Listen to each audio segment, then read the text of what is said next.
This is afternoon programming with L.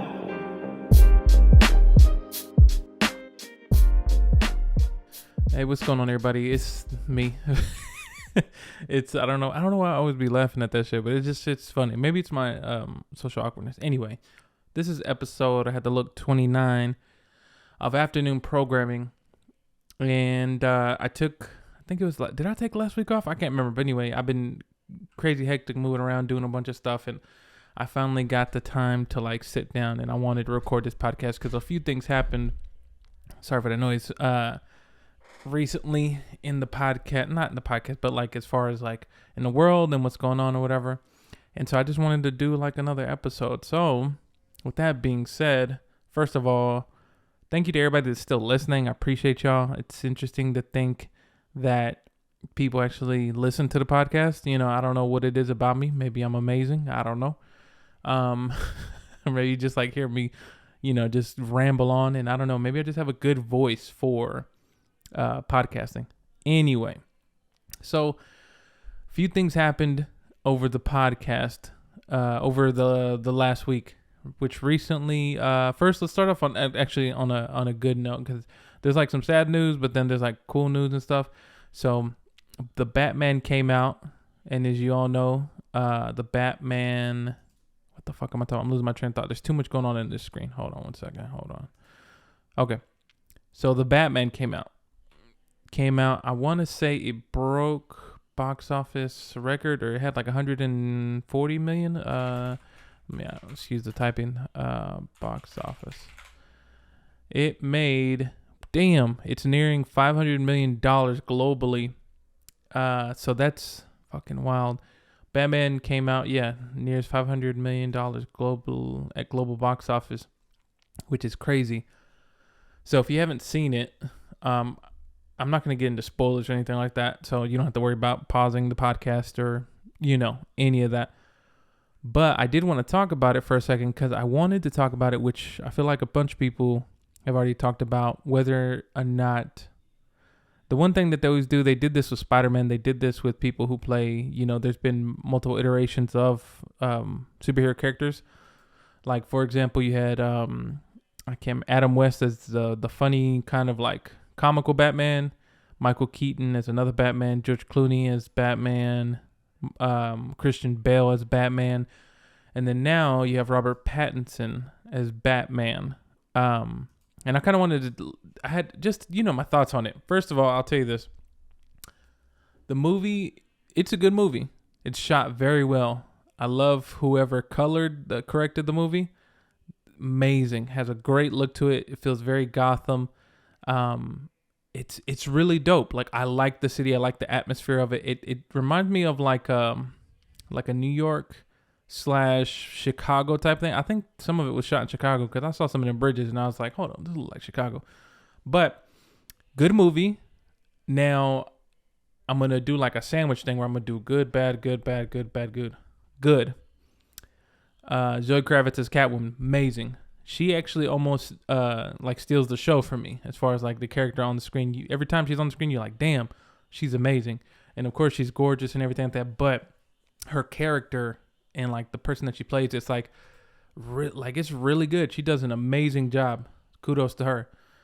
Bad movie was too long. The movie's I think it's like 2 hours and 54 minutes, 55, 56, around that area.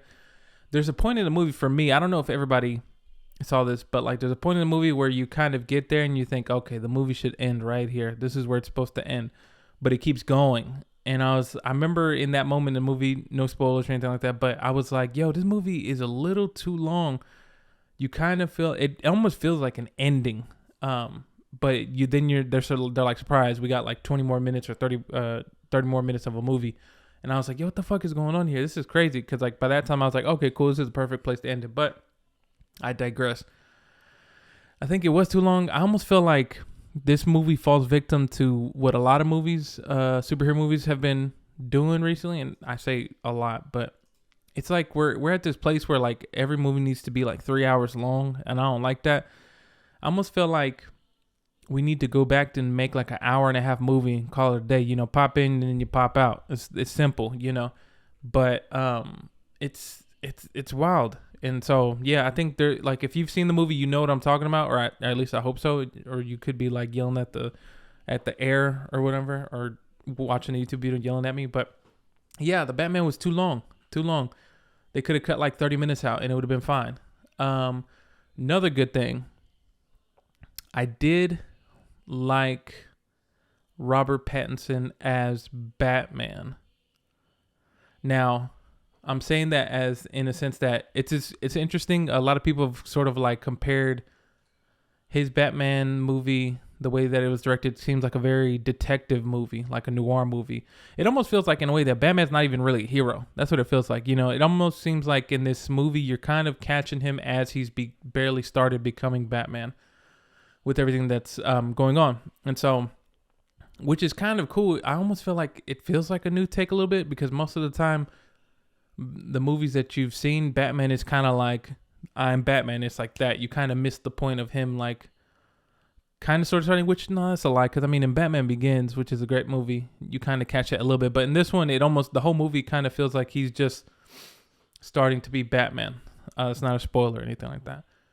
But that's a good thing. Bad thing. One thing that I've noticed, I don't know if there's been a Batman yet who's been able to be both good at Batman and Bruce Wayne. And when I say that, I mean, like, you have Batman, who is Bruce Wayne's alter ego, and then some would argue that Bruce Wayne is actually the alter ego of Batman, because Batman is who really Bruce Wayne is. But nobody seems to be able to pull off being able to be both this playboy, like, I got money, I'm stunting, thing like that. But there's also different takes, and I understand that. But I didn't like the moody, like, emo Bruce Wayne, and I didn't like him that much. It seemed kind of like, of course, it's emo. Nirvana's always playing in the whole fucking movie, and I get it. It's raining like it's Seattle and shit. But I just, like, I don't know. It just didn't click with me. He didn't seem like that. But then, I don't know, maybe because I didn't realize that they're trying to do like a trilogy with this one, kind of like how they always do it, which makes sense. Maybe in like the next one, he'll be a little bit more playboyish, like, boisterous, like, oh, I got money, I'm Bruce Wayne, I'm the guy with the money and blah, blah, blah. So Robert Pattinson did a good job playing Batman as a vigilante, but didn't like the Bruce Wayne as much. There was like one moment, I want to say, where his hair kind of looked kind of funny. There's a scene in a movie where his hair kind of looked like he was wearing a toupee or something like that. I don't know. I didn't get it. Good. Obviously, is there another bad thing? Let me think, because I'm trying to think of all the bad things, because there's actually way more good things than there are bad in this movie. I'm just going to list the things that are coming to my head. One, love the Penguin. Colin Farrell killed it. Another person who stole the screen. That dude is super, super, super dope. He pulled off the Penguin. He made him actually really cool. Which of course we only have, the only other Penguin moment that we have is like whenever Danny DeVito played him, and that was more like, oh, he's actual, like, he looked like a penguin. He was like fat and he had these penguin minions and shit. But Colin Farrell, like, as a gangster penguin, super dope. If you didn't know that he was in this movie, kudo. You wouldn't, if you didn't realize it by looking at the credits or anything like that, you wouldn't know that was Colin Farrell. So it almost feels like Colin Farrell, like, just, he acted his ass off on this. So that was cool. Another good thing, remember, the Riddler, I actually enjoyed the dude let me make sure I get this dude right. I don't know dude's name. It is, no, actor. Who the fuck is the actor? Paul Dano. That dude played a very interesting, like, grounded, realistic Riddler. Like, man, it was actually pretty good. There were some funny moments. I was like, is this supposed to be funny? But overall, like, in the grand scheme of things and the whole plot, amazing character. Loved it. Who the fuck is that? Oh. So, great Riddler, great villain. I want to say, is there anything else? I mean, really, the only thing that kind of, like, bothered me the most out of everything, and I'm not trying to be too nitpicky, was I didn't like the Bruce Wayne side of this Batman. Didn't seem very, like, I guess I was expecting kind of like what we've been given. Because even, like, I'm trying to think, like, George Clooney wasn't even really, George Clooney seemed like a playboy, but that was the Tim Burton version, which was more like Carnival-esque, It wasn't like cool. I want to say Christian Bale probably is my favorite Bruce Wayne. As far as who's my favorite Batman, I would say probably, to be honest, it's probably gonna be Christian Bale. I love those movies.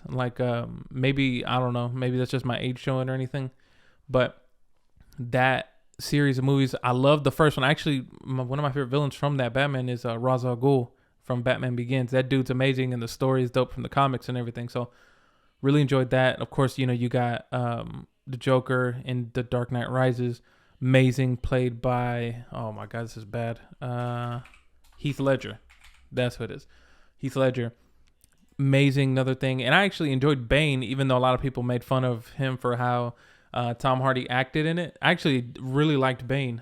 And even those seemed like very grounded and very dark. This one seemed like, I don't know what it is. It just seemed more detective-ish and more, it almost seems like a universe where superheroes don't even really exist. It's more so like people kind of like Punisher-esque, or vigilante-esque, taking things into their own hands. They're more, like you said, more grounded. More like real life, everyday people. And so really cool. Overall, out of 10, I give the Batman, I give it an 8.5. I'll give it an 8.5. It almost seems like a 9, but no, I'm not giving it a 9. But yeah, if you haven't seen the movie, go see the movie. It's amazing, really dope. Yeah, a lot of dope thing. If anything, man, watch it. Robert Pattinson did a pretty good job. But watch it for Catwoman, and watch it for Penguin, and watch it for Commissioner Gordon too. The dude who played, what's his name? Jeffrey Wright. Yeah, he played Commissioner Gordon. Amazing job. And yeah, super dope. Can't wait to see what they got next. This is what I want to talk about. People were talking about what's the next place or the next grounded villain that they could do. It'd be dope to actually get a grounded Mr. Freeze. I like Mr. Freeze. People were talking about Hush. I don't really know too much about Hush. I haven't seen him too much. Of course, people I personally don't want to see a Joker for a while, because we kind of even though he's a very popular and very famous comic book villain, I kind of feel like we've gotten enough of him for right now, and I say we should probably give it a break and give these other villains who are just as good, even though that's his arch nemesis, whatever. I think it'd be dope to get a Mr. Freeze. And then there's also the Court of Owls, which I'm not too familiar with that, but that's another thing people really want to see. But I think it'd be cool anyway. It'd be cool to adventure into new places with Batman and see different villains and do that, But I do like what they're doing. I do like the director, Matt Reeves. I want to say, is it Matt Reeves?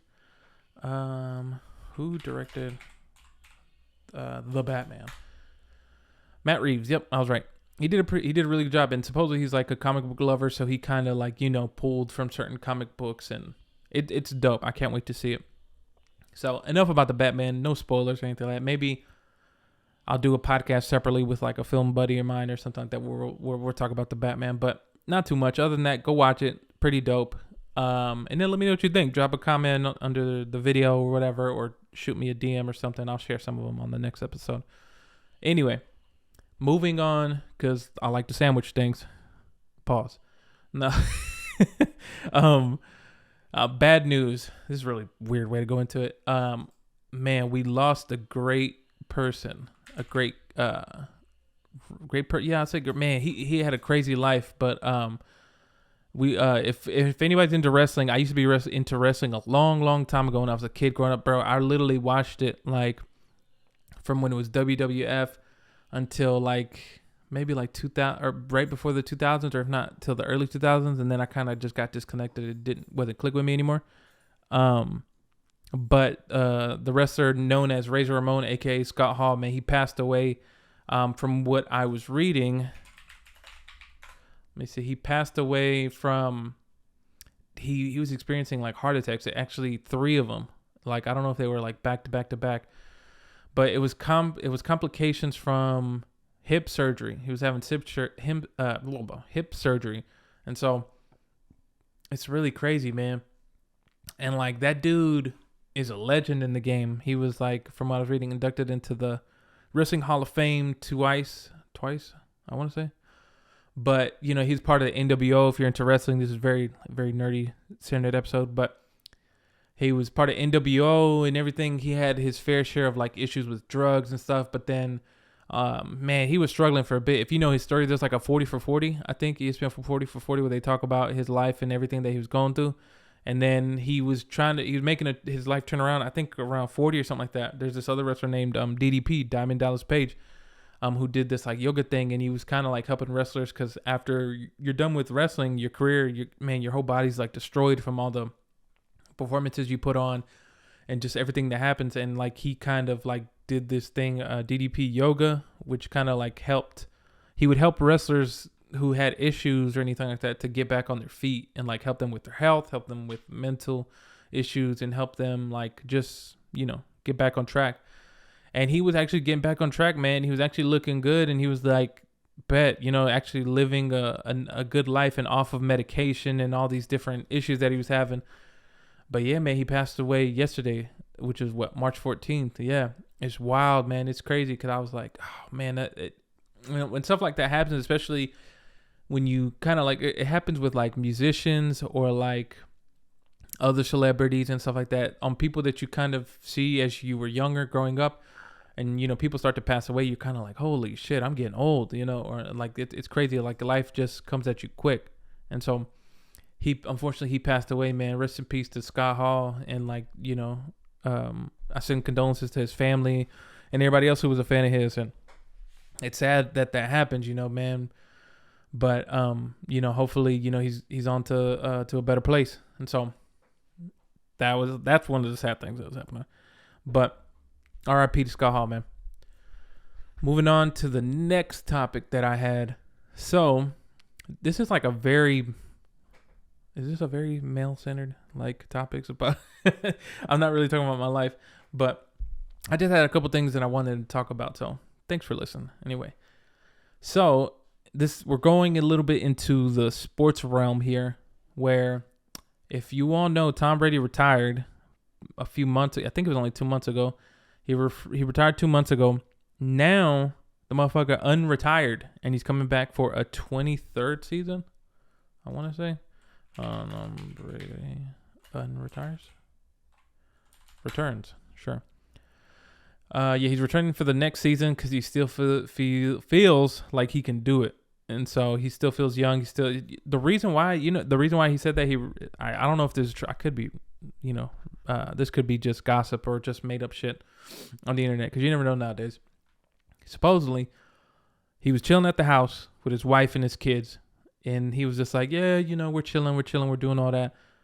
He was talking to LeBron James, and LeBron was telling him like, hey man, I think he had recently just dropped like 50 however many points. He did a 50-point game recently, and they were texting back and forth, and he was like, yo, I'm still doing it at this age. You can definitely do it. He was telling that to Tom, and Tom was like, you know what?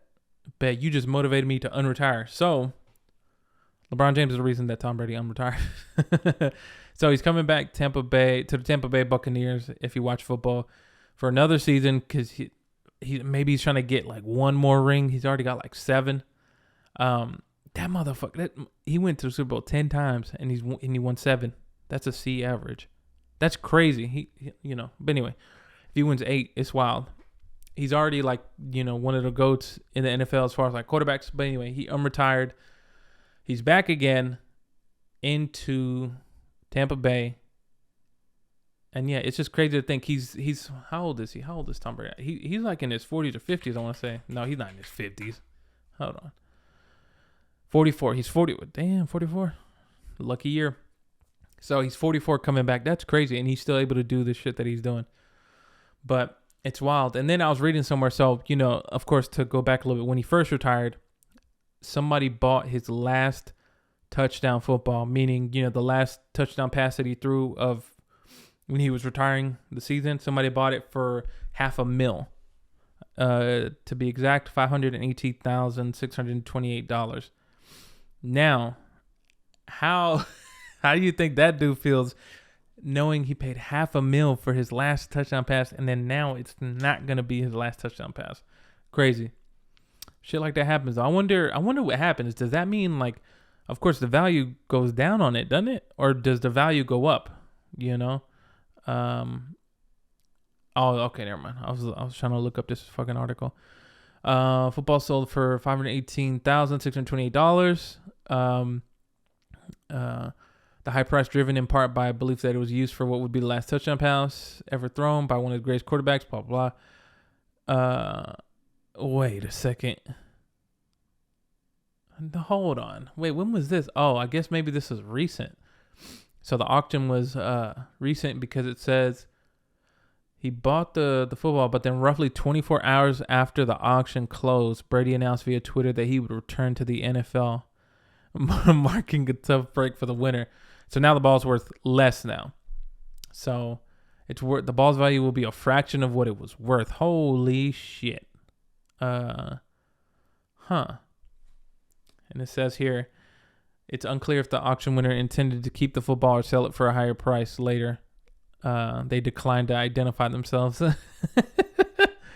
Oh my God, that's wild. It's just crazy like that shit happens. It's crazy how much value goes into that. But I guess, hey. Anyway, so that was cool. That's pretty cool. Let me check here. What do I got? I don't even know if I really want to talk about this because the next topic, it's kind of like a sandwich. You're kind of like, you got good, you got bad, you got good, you got meh, you got good, you got uh-oh. So, but let me actually do my research here.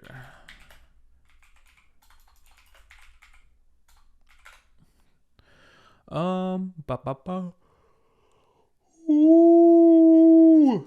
Excuse me. Nobody cares. I just want to see the text messages. Blah, blah, blah. Okay, so what I'm talking about, another thing. Man, it's kind of sad what's going on between Kanye and Pete Davidson. Or excuse me, Skeet Davidson. Or Petey.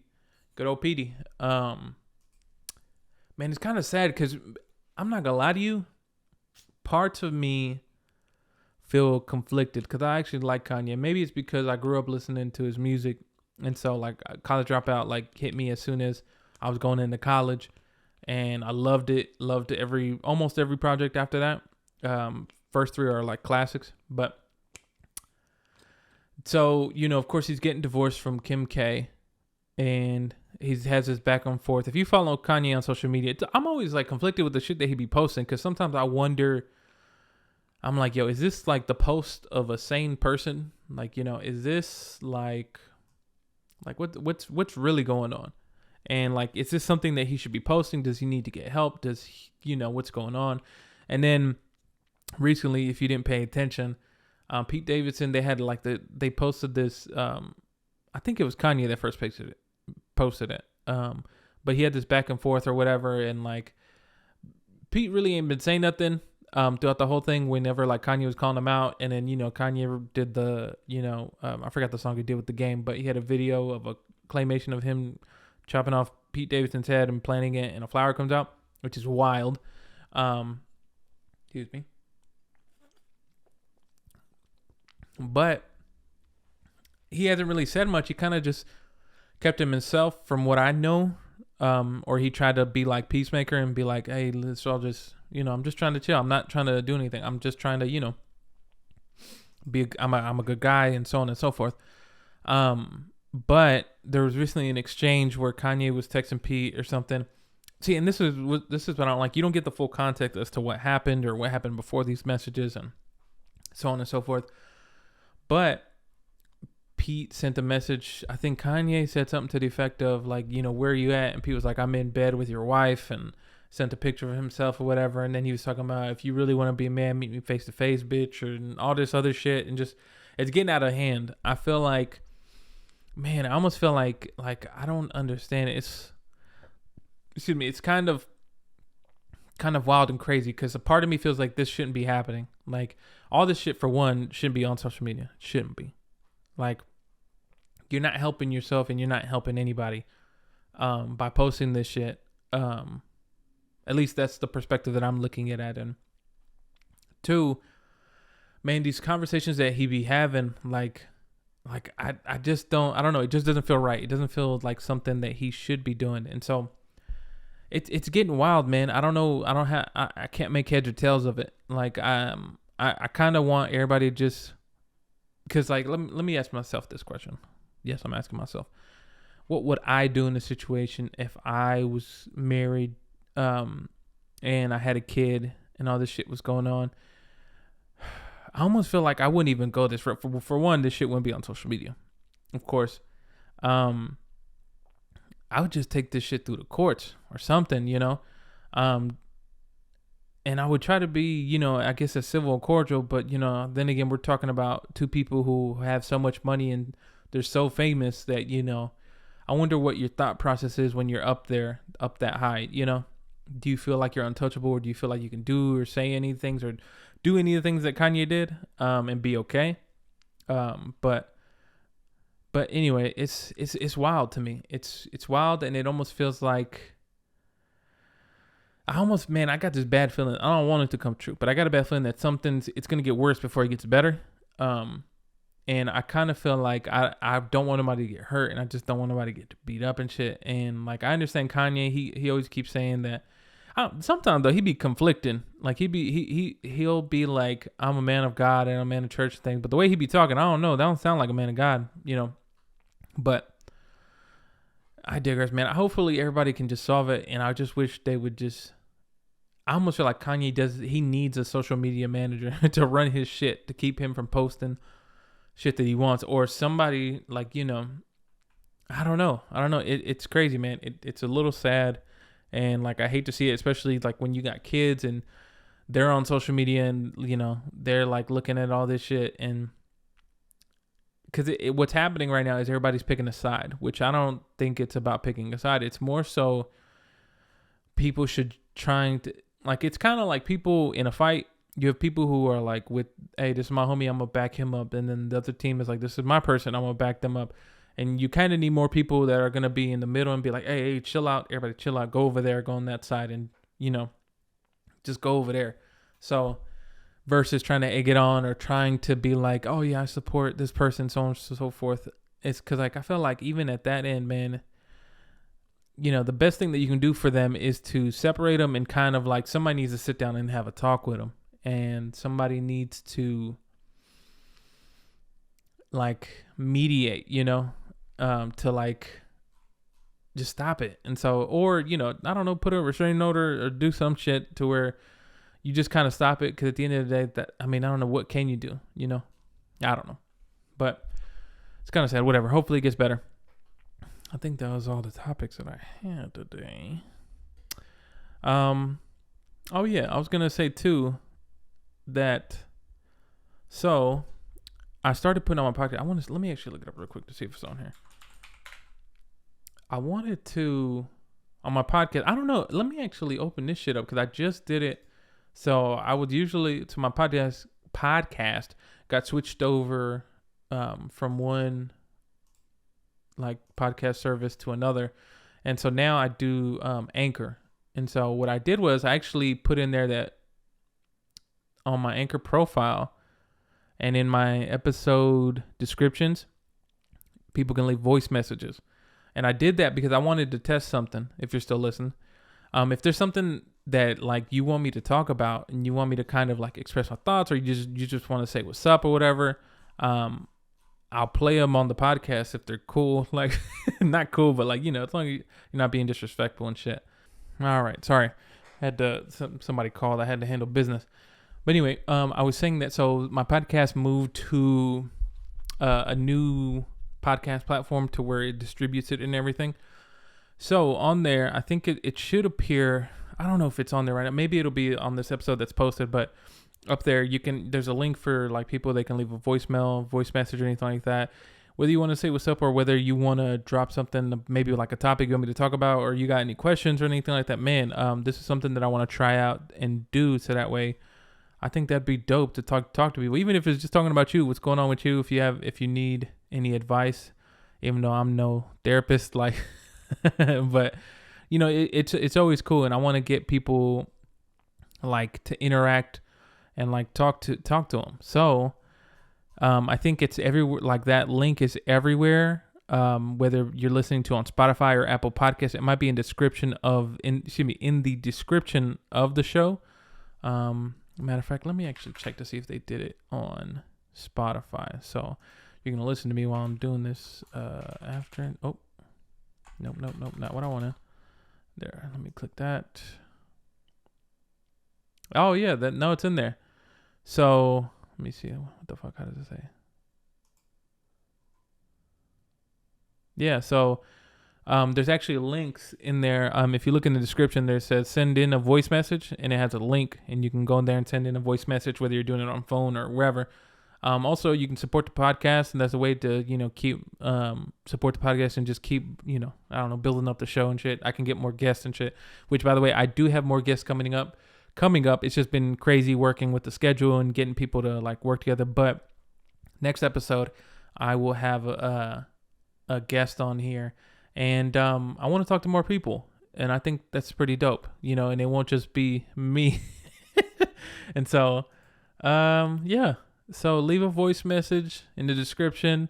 I might even put that shit in the link tree in the podcast Instagram, so that way people can do that. Same thing with the Twitter, even though I don't be on fucking Twitter. But yeah, let me actually check here the Apple Podcast. After I'm over here thinking, what's the name of my podcast? Afternoon Programming. Apple Podcast. Boom. Is it in here too? Let's see. Yeah, it's in that description. So do your thing, man. Everybody, if whoever you listen, just drop a link and just say, drop a voice message and say what's up, or you got something you want to talk about or something you want to get off your chest. Hey, this is a perfect thing. You don't have to mention your name or where you're from or anything like that. Do it all anonymously. And yeah, but I think that about wraps it up here on episode 29.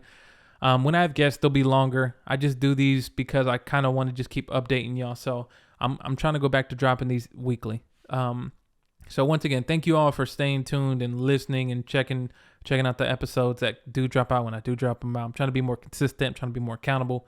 Thank you for listening to episode 29 of Afternoon Programming. Make sure you follow the podcast on Instagram at Afternoon Programming.